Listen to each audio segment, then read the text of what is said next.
Hello guys, welcome to my YouTube channel.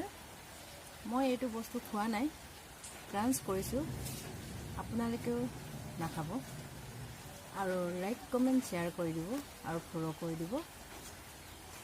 এতিয়া খাওঁ, ইমান টেষ্টি